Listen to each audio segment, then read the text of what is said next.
Good morning students से अपन ने कक्षा 12 का एक टॉपिक वेक्टर अलजेब्रा कंप्लीट कर लिया था और उसी से अगला जो चैप्टर है अपना वो है त्रिविमीय ज्यामिति, यानी आपके 3 डायमेंशनल ज्योमेट्री जो है वो अपन आज की क्लास में पढ़ने जा रहे हैं। और ये भी बहुत ही इजी सा टॉपिक है, कोई ज़्यादा कठिन टॉपिक है नहीं। और अगर सिलेबस के लिहाज से बात करें तो इस बार इसमें भी काफ़ी कुछ कम कर दिया गया है, तो जितना भी है वो अपन पढ़ते हैं और करते हैं आज की क्लास को शुरू। तो देखिए, पहला जो टॉपिक मैंने लिखा है बोर्ड पर और वो है रेखा की दिक् कोसाइंस और दिक् अनुपात। देखो इसमें क्या पढ़ेंगे अपन त्रिविमीय निर्देशांक ज्यामिति, यानी 3D के अंदर हम बात करेंगे, ठीक है ना। और 3D के अंदर हमें 2 चीज़ यहाँ पढ़नी है, एक लाइन पढ़ेंगे और दूसरे प्लेन पढ़ेंगे, यानी रेखा और समतल अपन पढ़ेंगे। और समतल की थोड़ी सी जानकारी लेंगे क्योंकि समतल का कुछ टॉपिक इसमें इस बार सिलेबस से हटा दिया है एनसीईआरटी ने, तो वो अपने सिलेबस में है नहीं, लेकिन पूरा पढ़ लेंगे, कोई दिक्कत नहीं है। मैं बता दूंगा कि यहाँ तक पढ़ना अपने को, फिर आगे जो वो कंपटीशन के लिहाज से देखेंगे और बोर्ड के हिसाब से जो है वो जितना वो कि बोर्ड तक यहाँ पढ़ ले और बाकी जो वो छोड़ दें। इसको बोर्ड वाले जो बच्चे कक्षा 12 में पढ़ने वाले वो छोड़ सकते हैं, उससे आगे की चीज़ें, ठीक है। तो वो तो बाद की बात है, अपन करते हैं शुरू अपनी क्लास को। देखो, त्रिविमीय निर्देशांक ज्यामिति के अंदर हम 2 चीज़ पढ़ने वाले हैं, एक रेखा और एक प्लेन। यानी 3D की जब बात होती है, देखो 2D की बात होती है तो मतलब ये है कि सीधी सी बोर्ड के ऊपर बात होगी सारी, ठीक है ना। बोर्ड के ऊपर उन चीज़ों को दिखाया जाएगा। 3D की जब बात होगी तो वो स्पेस के अंदर होगा, ठीक है ना, वो चीज़ बोर्ड के ऊपर नहीं आएगी, तो स्पेस के अंदर बात होगी, यानी कि तल से उठकर की बातें होंगी, ठीक है। तो देखो हम यहाँ पर पढ़ने वाले हैं लाइन और प्लेन, तो लाइन अपने पढ़ेंगे यहाँ। और सबसे पहला जो टॉपिक है वो क्या है कि रेखा की दिक् कोसाइंस और दिक् अनुपात। हालांकि ये चीज़ जो वही है जो हमने शुरू में एक्सरसाइज, जो पिछली एक्सरसाइज पढ़ी थी उसमें हमने एक सदिश के दिक् कोसाइन और दिक् अनुपात देखे थे, वही चीज़ है यहाँ, ठीक है। तो देखो एक बार दोबारा इसको रिमाइंड कर लेते हैं। ये अपन त्रिविमीय निर्देश तंत्र बनाते हैं। ये एक्स अक्ष है, ये वाई एक्सिस है और ये जेड एक्सिस ले लेते हैं, ठीक है। और कोई रेखा, एक ऐसी रेखा अपन ने ले ली जो इन तीनों अक्षों के साथ में, ये कोई रेखा ले ली अपन ने एल, ठीक है, जो तीनों अक्षों के साथ, जैसे इसके साथ कोण बनाती है अल्फा, इसके साथ वो कोण बना रही है बीटा, और इस तीसरी जेड एक्स के साथ वो कोण बना रही है गामा, ठीक है। तो इस रेखा के द्वारा धनात्मक अक्षों के साथ में, ठीक है ना, धनात्मक अक्षों के साथ में मतलब देखो ये एक्स अक्ष है, ये इसका धनात्मक भाग होगा, इस साइड अगर होगा तो वो ऋणात्मक भाग होगा। तो धनात्मक अक्षों के साथ में जो कोण बनाए उस कोण की कोज्या का मान जो वही क्या थी, अपनी दिक् कोज्या थी, ठीक है ना। वह वेक्टर की बात थी या रेखा की बात हो जाएगी, ठीक है। तो देखो सबसे पहले तो रेखा जो हम मान लेते हैं कि रेखा अक्षों के साथ में जो कोण बना रही है ना, वो क्या बना रही है, अक्षों के साथ जो रेखा का कोण है वो अपन ले रहे हैं कि अल्फा बीटा और गामा कोण है। तो रेखा जो अपनी लाइन एल है, एल की दिक् कोसाइंस क्या हो जाएंगी, डायरेक्शन कोसाइंस जो है वो क्या हो जाएंगी, अपन शॉर्ट में उसको डीसी लिख देंगे, डायरेक्शन कोसाइंस, ठीक है। वो क्या हो जाएंगी, यानी जो रेखा है वो अक्षों के साथ में जो कोण बना रही है उस कोण की कोज्या का मान, ठीक है, यानी उसकी कोण, जो कोण बना रही है उन कोणों के कोस का जो मान होगा वो उस रेखा की दिक् कोसाइंस हो जाएंगी। तो कोस अल्फा, कोस बीटा और कोस गामा, ठीक है। और ये जो है cos alpha, cos beta, cos gamma, यही रेखा, देखो इस रेखा की अगर ये डायरेक्शन ये है ना, ठीक है, यानी रेखा ये डायरेक्शन लें इसकी, तब एक्सों के साथ में कोण ये हो गया। अगर इस रेखा की डायरेक्शन ये इस साइड वाले हो जाए तो देखो ध्यान से, फिर उस समय रेखा अक्ष के साथ कितना कोण बनाएगी, तो फिर उस समय ये रेखा अक्ष के साथ में जो कोण बनाएगी वो ये बनाएगी, ठीक है। तो उस समय कोण बनाएगी तो वो क्या होगा, यानी कि पूरा जो कोण है वो कितना बनता है, 180 का बनता है। तो उस समय जो ये कोण बनाएगी, अगर हम बात करें कि रेखा की दिशा अगर ये है, अगर दिशा इस विपरीत कर देंगे तो उस समय जो अक्षों के साथ जो कोण बनाएंगे ना वो कोण क्या होंगे, इनके संपूरक होंगे, ठीक है। तो उस स्थिति में एल की जो डायरेक्शंस हैं वो क्या हो जाएंगी, माइनस में हो जाएंगी, ठीक है ना, क्योंकि रेखा की दिशा अगर ये रहेगी तब तो ये cos alpha, cos beta, cos gamma होंगी, अगर डायरेक्शन चेंज हो जाएगी तो फिर ऋणात्मक भी आएंगी, ठीक है ना। और जो अल्फा बीटा गामा जो कोण है ना, अल्फा बीटा गामा जो तीनों कोण है ये जो मान है ये 0 या 0 से बड़ा और लेस देन इक्वल टू पाई, यानी 0 से लेके पाई के बीच के होते हैं। ठीक है, अब देखो ये कोण अल्फा ले रहे हैं। ठीक है, अगर ये रेखा इस, अगर दिशा इसकी ये है तो ये बना रहे कोण। अगर इस रेखा की दिशा ये हो जाए, अगर दिशा हम ये लें तो कोण क्या बनेगा, फिर कोण बनेगा अपना ये। ठीक है, तो उस स्थिति में कोण कितना बनेगा, सॉरी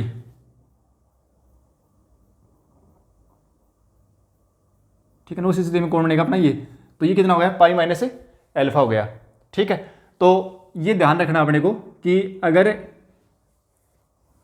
एक्सो के साथ में कोण जो है वो अल्फा बीटा गामा है तो इसकी कितनी कोसाइंस होंगी, कोस अल्फा कोस बीटा और कोस गामा। ठीक है ना, लेकिन ये माइनस में रहेंगी कब, जब इस रेखा की डायरेक्शन अपन चेंज कर देंगे तो। ठीक है, उस समय क्या हो जाएंगे, minus cos alpha minus cos beta minus cos gamma हो जाएंगे, क्योंकि अल्फा बीटा गामा ये जो कोण है ना ये 0 से लेके पाई तक हो सकते हैं। ठीक है, तो अपने जो मेन बात निकल गया वो यही है कि अगर दिक कोसाइंस की बात करें तो कोई भी रेखा उसकी डायरेक्शन कोसाइंस की बात करें तो अपन क्या करेंगे, वो रेखा एक्सो के साथ में कितना कोण बना रही है, उन कोण के कोज्या का जो मान होगा वो उस रेखा की दिक्कोजय होंगी। ठीक है, और फिर आता है अपना दिक अनुपात, यानी डायरेक्शन रेशियो जो है वो क्या है, दिक अनुपात। दिक अनुपात जो है ना वो क्या है, जो दिक्कोजय होती हैं इन्हीं के समानुपाती मान होते हैं। जैसे मान लो कि दिक्कोजा, ये इसको मैं एल एम और एन लिख दूं। ठीक है, कोस अल्फा को एम, कोस बीटा को एम और कोस गामा को एन, पीछे भी लिखा था पढ़ने। तो जो इसी के समानुपाती जैसे के एल के एम और के एन, ठीक है, इसको मैं ए लिख दूं, इसको बी लिख दूं और इसको सी लिख दूं, तो ये जो ए बी सी जो है ना वो क्या होंगे, दिक अनुपात होंगे। तो कहने का मतलब ये है कि दिक अनुपात जो वो दिक्कोजयों के समानुपाती मान है। दिक्कोजयों के समानुपाती मान जो है वो अपने क्या है, दिक अनुपात है। ठीक है, अब देखो दिक अनुपातों को अपन मोस्टली ए बी सी से लिखेंगे, दिक्कोजयों को अपन एल एम एन से लिखेंगे। ठीक है, कहीं cos alpha cos beta cos gamma से भी लिखेंगे, और इनके अंदर आपस में एक रिलेशन होता है वो अपन पहले पढ़ चुके हैं, L square M square plus N square बराबर क्या होता है, 1 होता है। ठीक है, ये अपन पहले पढ़ चुके हैं। ठीक है, यहाँ से अपन एक बात तो और बताई थी कि यहीं से एक चीज़ और भी बताई, वहाँ पर मैंने 3 बातें बताई थी कि cos square alpha cos square beta cos square gamma 1 होता है, sine square alpha sine square beta sine square gamma का मान भी हमने निकाला था, कोस 2 अल्फा कोस 2 बीटा कोस 2 गामा का मान भी अपन ने वहाँ पर निकाला था। ठीक है, वो पिछली क्लास में जो अपने पिछली एक्सरसाइज थी उसकी शुरू में जो बात हुई थी उसे दूसरी या तीसरी क्लास में चीज़ें अपन ने वहाँ पर सीखी थी। ठीक है, अब चलते हैं अपने आगे, दिक अनुपात हो गई, दिक हो जाओगी। अब अगली जो बात है वो क्या है,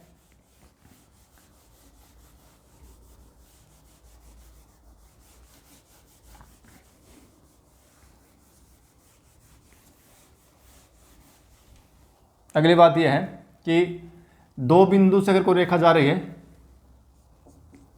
2 बिंदुओं से जाने वाली रेखा की दिक्कोजय, यानी शॉर्ट में लिखता हूँ डिसीज। ठीक है ना, डायरेक्शन रेशियोज भी लिख देंगे, डी भी लिखेंगे। ठीक है, वो अपने को देखना है। तो वो क्या, देखो मान लेते हैं कोई रेखा है और देखो इसमें क्या होगा, जैसे मान लीजिए कि सीधा हम शॉर्ट में जो अपने को सीखना मैंने वही चीज़ सीख लेते हैं। ये कोई रेखा है, ठीक है, और ये 2 पॉइंट से गुजर रही है। इसके निर्देशांक x1 y1 z1 है, दूसरे के निर्देशांक x2 y2 और z2 है। ठीक है, तो सबसे पहले अपन क्या करेंगे, इस रेखा के निकालेंगे, ये जो रेखा L है ना, इस रेखा L के निकालेंगे दिक अनुपात। ठीक है ना, और दिक अनुपात कैसे निकलेंगे, दिक अनुपात निकलेंगे दूसरे बिंदु में से पहला वाला बिंदु हटा देना, तो दिक अनुपात आएंगे x2 minus x1 y2 minus y1 और z2 माइनस z1। ठीक है, और इसको हम शॉर्ट में लिख देंगे, ये a कर दें, ये b कर दें और इसको c कर दें। तो इस रेखा के दिक अनुपात तो क्या हो गए, a b c आ गए। और दिक का जो होती है ना, दिक को जो अगर लिखें, L की डिसीज लिखें तो डिसीज जो है वो क्या हो जाएगी, a/√ऑफ a square plus b square plus c square. अब इसमें प्लस माइनस आ सकता है क्योंकि रेखा जो है वो डायरेक्शन उसकी ये भी हो सकती है और डायरेक्शन ये भी हो सकती है। ठीक है, और प्लस माइनस a/√ऑफ a square plus b square plus c square, b की दूसरी हो जाएगी, ये इसकी जो डिसीज होंगी वो क्या होंगी, इन सभी में इनके वर्गों के योग के वर्गमूल का भाग दे दो, वो इनके दिक अनुपात आ जाएंगे। क्योंकि दिक अनुपात है और दिक को जब बनानी है तो इन दिक अनुपातों के वर्गों के योग के वर्गमूल का भाग दे दो प्रत्येक में, तो आपको दिक कोजय मिल जाएंगी। ठीक है, तो दिक कोजय जो है वो दिक् अनुपात से दिक्कोजा बनानी भी हमने पिछले उसमें क्लास में सीखी थी, वही चीज़ यहाँ पर दोबारा रिपीट हो रही है बस, और कुछ नहीं है। बी बटे रूट ऑफ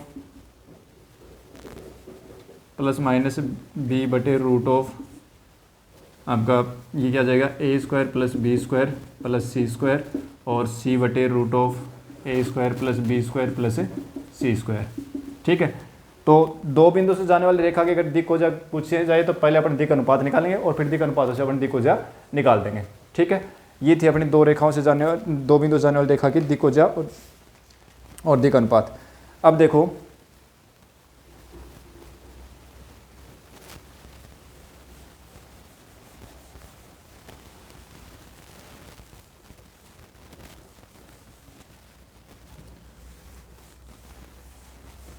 आगे अपन बात करते हैं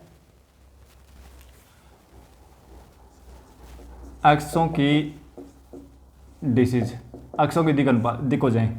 ठीक है, तो एक्स अक्ष की लिख देना सीधी, याद रख लो बस इसको 1 0 0, वाई अक्ष की लिख देना 0 1 0, और जेड अक्ष की लिख देना 0 0 1। कारण क्या है इसका, देखो एक्स अक्ष लिखेंगे तो एक्स अक्ष जो तीनों अक्षों से कोण क्या बनाएगी, एक्स अक्ष से 0 बनाएगी, एक्स अक्ष स्वयं से कोण 0 बनाएगी, वाई अक्ष से 90 डिग्री बना देगी, और जेड एक्स से भी 90 डिग्री है, क्योंकि तीनों अक्ष परस्पर लंबवत होती हैं तो 90 डिग्री का। अभी इनकी कोस का मान देखें तो कोस 0, कोस 90, कोस 90, और कोस 0 का मान होता है 1, कोस 90 का मान 0 0। तो इस तरीके से एक्स अक्ष की दिक्कोजाएं कितनी हो गई 1 0 0 हो गई, वाई अक्ष की 0 1 0, जेड अक्ष की 0 0 1। ठीक है, और अगर दिक् अनुपात पूछे तो दिक् अनुपात भी इनके यही आएंगे। ठीक है, यही याद रखने हैं। अब देखो आते हैं अपन प्रश्नावली में चलते हैं और प्रश्नावली को शुरू करते हैं। एक्सरसाइज जो है ना वो अपनी है 11.1, जो एक्सरसाइज अपनी वो है 11.1। 11.1 में पहला जो क्वेश्चन है वो क्या बना, देखो क्या दे रखा है, एक रेखा एक्स वाई जेड एक्स के साथ क्रम से 90 डिग्री 135 डिग्री और 45 डिग्री के कोण बनाती है, तो इसकी दिक् कोसाइंस ज्ञात करो। ठीक है, प्रश्न में क्या कह रहा है कि एक्स अक्ष के साथ में कितना कोण है, एक्स अक्ष के साथ कोण वो दे रखा है अपने को, प्रश्न में दे रखी है बात, एक्स अक्ष के साथ में कोण दे रखा है अपने को 90 डिग्री, और वाई अक्ष के साथ में कोण दे रखा अपने 135 डिग्री, और जेड एक्स के साथ कोण दे रखा वो दे रखा है अपने को 45 डिग्री। ठीक है, और कह रहा है कि इसकी दिक्कोजाएं बताओ कितनी होंगी। तो देखो एक्स अक्ष के साथ में कोण मतलब ये कितना हो गया, ये तो हो गया अल्फा, ये कौन हो गया बीटा, और ये हो गया गामा, क्योंकि एक्स अक्ष के साथ अपने अल्फा कौन बता रहे थे जब हमने सूत्र बनाए थे, तो उसमें हमने क्या लिखा था कि एक्स अक्ष के साथ कौन अल्फा, वाई अक्ष के साथ बीटा, जेड अक्ष के साथ गामा। ठीक है, तो यहाँ अल्फा का मान 90 डिग्री हो गया, बीटा का 135 हो गया, गामा का 45 डिग्री हो गया। तो दिक्कोजाएं क्या हो जाएंगी इसकी, यानी कि रेखा के दिक्कोजाएं डिसीज लिख दें तो वो क्या हो गई कोस 90 डिग्री। ठीक है, कोस 135 डिग्री और कोस 45 डिग्री। कोस 90 की वैल्यू 0 होती है, और कोस 135 की जो वैल्यू वो कितनी आएगी -1/√2, और कोस 45 की होगी 1/√2। ठीक है, कोस 135 का मान जो होता है वो -1/√2 होता है। ये अपन 11वीं क्लास में पढ़ के आए हैं। ठीक है, तो यहाँ मैं नहीं बता रहा हूँ आपको, सीधा याद रख लें कि कोस 135 डिग्री का मान जो हो कितना होगा -1/√2 होगा, और कोस 45 का जो मान है वो 1/√2 होगा। ठीक है, बस ये पूछा था, ये आंसर हो गया। अगला क्वेश्चन क्या है, एक रेखा की दिक् कोसाइंस ज्ञात कीजिए जो निर्देशांक अक्षों के साथ समान कोण बनाती है। देखो क्या कह रहा है कि एक रेखा है जो निर्देशीय अक्षों के साथ में समान कोण बना रही है। ठीक है, माना कि रेखा जो है ना, माना कोई रेखा एल अक्षों के साथ है, अक्षों के साथ समान कोण एल्फा बनाती है। ठीक है, तो एल की दिक्कोजाएं क्या हो जाएंगी, एल की जो डिसीज है वो क्या होगी कोस एल्फा कोस एल्फा कोस एल्फा, ये तो होगी। ठीक है, अब देखो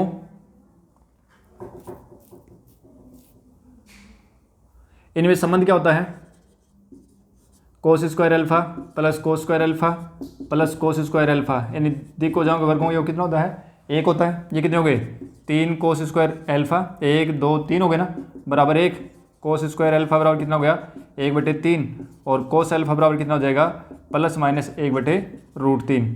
ठीक है, तो इसकी जो दिक्कोजें है ना वो कितनी होगी, यानी रेखा की जो रेखा एल की जो डिसीज होंगी ना वो कितनी होगी, ये एल एम और एन सब सारी क्या है, कोस अल्फा ही तो है, तो plus minus 1/√3 plus minus 1/√3 plus minus 1/√3। ठीक है, ये अपना आंसर हो गया। बस ये पूछा था, सिंपल सा क्वेश्चन है, कई बार एग्जाम में आया हुआ है। अब देखो आगे कह रहा है कि एक रेखा की दिक् अनुपात -18 20 12 -4 हो तो इसकी दिक् कोसेंस क्या होंगी। अब की बार क्या दे रखा है, अगला क्वेश्चन है थर्ड क्वेश्चन, देखो क्या है क्वेश्चन नंबर 3 जो दे रखा है वो दे रखा है अपने को, क्या दे रखा है कि एक रेखा के दिक् अनुपात यानी डी आर दे रखे हैं अपने को, वो क्या दे रखे हैं -18 12 और -4, और पूछ क्या रहा है अपने को, डिसीज पूछ रहा है, डायरेक्शन कोसाइंस पूछ रहा है क्या होगी। ठीक है ना, तो देखो यानी ये दे रखा है अपने को कि ये तो हो गया ए, ये हो गया बी, ये हो गया सी, मतलब ए का मान -18 बी का 12 और सी का -4, तो एल बराबर क्या होगा, सो एल बराबर हो गया a/√a² plus b² plus c²।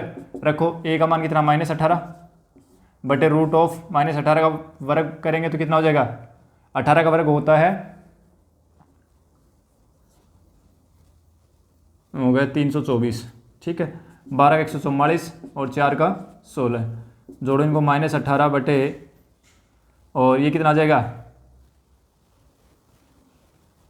ये आ गया आपका 16 और 4 5 और 2 7 और 1 8 और 3 और 4 484, यानी कि -18 बटे 22 हो गया।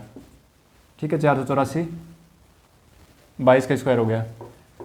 अब देखो ये तो हो गया एल का मान, तो एम बराबर कितना हो जाएगा, एम बराबर प्लस का 12 बटे √(a² प्लस b²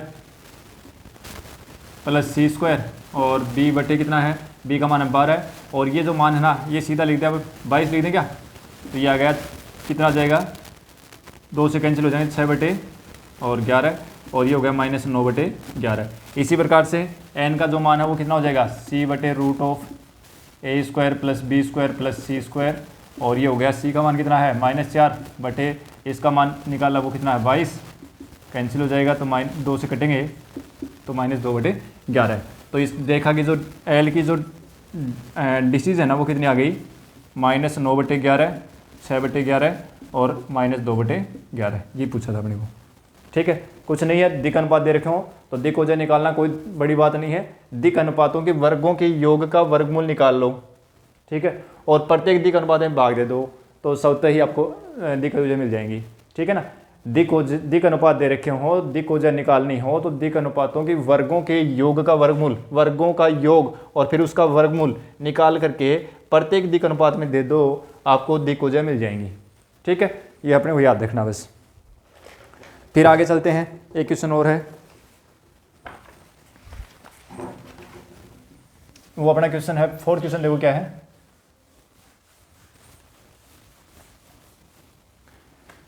दर्शाइए कि बिंदु,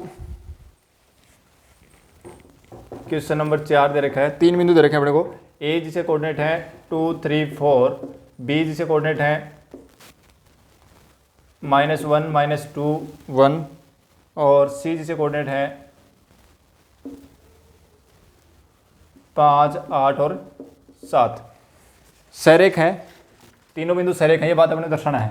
ठीक है, सरेख कब होंगे, ए बी सी अगर एक ही रेखा पर होती है तभी तो सरेख होंगे। ठीक है, तो देखो एक काम करते हैं, ए बी और सी ले लेते हैं। अगर हम ये ए बी रेखा जो है ना यहाँ तक का भाग, इसके दिक् अनुपात निकाल लें और यहाँ तक के भाग का अपन दिक् अनुपात निकाल लें। अगर ये दोनों दिक् अनुपात है ना समानुपाती आ जाए, तो दो रेखा समानांतर कब होती है, जब उनके दिक् अनुपात समानुपाती हो। ठीक है, तो समान आ जाए या समानुपाती हो, तो इसके और इसके अगर दिक् अनुपात समान आ गए, समानुपाती आ गए, तो क्या होंगे, दोनों रेखाएं समानांतर हो जाएंगी, यानी ये भाग और ये भाग समानांतर हो जाएगा। अब समानांतर हो गया तो देखो इसमें जो इस रेखा का जो ये भाग है ना, ये भाग ये दोनों में आ रहा है, दोनों में आ रहा मतलब ये दोनों समानांतर तो हैं। ठीक है ना, लेकिन ये जो भाग है ना ये दोनों में आ रहा है, इसका मतलब ये हुआ कि एक भाग यहाँ तक और दूसरा भाग इसी के आगे है। ठीक है ना, तो तो इसका मतलब ये हुआ कि ये तीनों दोनों समानांतर तो है, होने के साथ साथ क्या है, सरेख भी है। क्यों? क्योंकि अगर ये बिंदु बी अगर कॉमन नहीं होता ना तब तो ये समानांतर कर देते, लेकिन ये बी जो है वो दोनों में कॉमन है, इसके साथ भी आ रहा है, इसके साथ भी आ रहा है। इसका मतलब ये भाग और ये भाग जो वो सरेख तो हो गए, सॉरी समानांतर तो हो गए, और समानांतर के साथ सरेख इसलिए हो गए क्योंकि बी जो वो दोनों में आ रहा है। तो ये भाग और ये भाग जो है ना वो दोनों अगर सरेख दिखाना तो अपन क्या करेंगे, ए बी और बी सी के दिक् अनुपात निकाल लेंगे, और फिर दिक् अनुपात निकालने के बाद अपन देखेंगे अगर दिक् अनुपात समानुपाती है तो ये दोनों क्या हो गए, सरेख हो गए। ये क्वेश्चन हमने पीछे एक्सरसाइज 10.2 में भी किया था शायद, ठीक है ना, वहाँ पर भी हमने इसी प्रकार का क्वेश्चन आया था कि उसमें 3 बिंदु सरेख दिखाना था। ठीक है, तो समझ में आ गया होगा मेरे सर ने, आराम से कर लेंगे कि 3 बिंदु दे रखे हैं, तीनों बिंदुओं से हम क्या करेंगे कि 2 दूरियां निकालेंगे, ए बी बी सी निकालो, चाहे ए बी ए सी निकालो, चाहे बी सी और ए सी निकालो, कोई फर्क नहीं पड़ेगा। ठीक है ना, कोई भी 2 दूरियां निकाल लो, वो 2 दूरियां जो है ना ए बी बी सी, अपन यहाँ पर ए बी और बी सी निकाल लेते हैं। अगर ए बी और बी सी निकालें और इनके दिक् अनुपात समानुपाती आ जाए तो हम क्या कहेंगे कि ए बी और बी सी क्या है, समानांतर है। फिर साथ में कहेंगे कि बिंदु बी जो है वो दोनों में कॉमन है, इसलिए ये ए बी सी जो वो सरेख हैं। ठीक है ना, दिक् अनुपात समानुपाती है तब तो क्या हो गए, सरेख हो गए। लेकिन बी कॉमन है, तो बी कॉमन है दोनों में, तो वो क्या बना देगा कि दोनों एक ही रेखा के भाग हैं। ठीक है, तो फिर उस समय दोनों क्या हो जाए, पूरे तीनों बिंदु क्या हो जाएंगे, सरेख हो जाएंगे। ठीक है, अब चलते हैं आगे। ये क्वेश्चन हो रहा है अपना एक्सरसाइज 11.1 का जो 5th क्वेश्चन हो रहा है वो देखो। क्वेश्चन नंबर 5 जो वो क्या है, त्रिभुज की भुजाओं के दिक् कोसाइंस ज्ञात कीजिए। यदि त्रिभुज के शीर्ष दे रखे आपको, मैं सीधा त्रिभुज का एक डायग्राम बना रहा हूँ। ठीक है ना, ए बी सी एक आपका त्रिभुज है और इसके शीर्षों के दिक् अनुपात दे रखे हैं 3, 5, -4, बी के दे रखे हैं -1, 1 और 2, और सी के दे रखे हैं -5, -5 और -2। ठीक है, तो त्रिभुज की भुजाओं की दिक् कोसाइंस निकालनी है, यानी ए बी बी सी और ए सी की दिक् कोसाइंस निकालनी है। तो सबसे पहले मैं ए बी जो है ना, ए बी के निकालता हूँ दिक् अनुपात, क्योंकि दिक् अनुपात बिना दिक् कोसाइन नहीं निकलेंगे। तो दिक् अनुपात निकाल लो, तो दिक् अनुपात क्या आएगा, ए बी का दिक् अनुपात निकालना है, मतलब बी में से 1 हटा लो, तो ये कितना आ जाएगा, -4 हो गया और -4 हो गया और 6 हो गया। भाई -1 में से 3 घटाए तो -4, 1 में से 5 घटाए तो -4, और 2 में से -4 घटाए तो 6।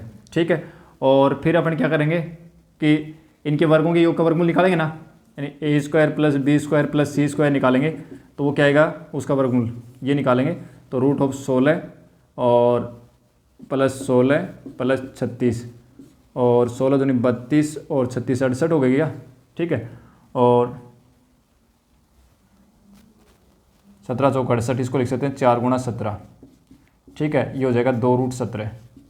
तो ए बी जो है ना, ए बी के डिसीज क्या हो जाएंगी, ए बी की दिक् कोसाइंस यानी डिसीज जो है वो क्या हो जाएंगी, प्रत्येक के अंदर और इनके जो दिक् अनुपात है ना, उस दिक् अनुपातों के वर्गों के योग के वर्गमूल का भाग दे दो, तो -4/2√17 और -4/2√17, 6/2√17 निकाल लो, क्या आएगा, 2 से कैंसिल हो रहे हैं, तो -2/√17, -2/√17 और 3/√17। ठीक है, ये तो किसका आया, एक भुजा ए बी की आई है। अभी आप इसी प्रकार से पहले बी सी के दिक् अनुपात निकालोगे, बी सी के DRs, तो वो क्या हो जाएंगे, इसमें से घटाओ ये, तो -4 और ये भी -6 और ये हो जाएंगे -4। ठीक है, और फिर क्या करोगे कि वही तरीका a² + b² + c² निकालोगे। ठीक है, तो 16 + 36 + 16 कितना गया, वही √68 आएगा, √68, और इसको क्या लिख देंगे, 2/17 लिख देंगे। ठीक है, और फिर बी सी के डिसीज, तो वो क्या हो जाएंगे, -4/2√17, -6/2√17, -4/2√17। ठीक है, कर लो, जो कटेंगे काट दो, तो कट रहे हैं काट दो, -2/√17, -3/√17। ठीक है, और -2/√17। ठीक है, तो ये अपना आंसर हो जाएगा। इस तरीके से आप AC के भी निकाल लोगे, AB के निकाल दिए, BC के निकाल दिए, AC के भी निकाल देंगे। ठीक है, तो इस तरीके से अपनी एक्सरसाइज जो है ना वो अपनी ये कंप्लीट हो गई। 11.1 है वो कंप्लीट हो गई। अगली क्लास में फिर अपन मिलेंगे, अगली एक्सरसाइज के साथ मिलते हैं अगली क्लास में। Thank you.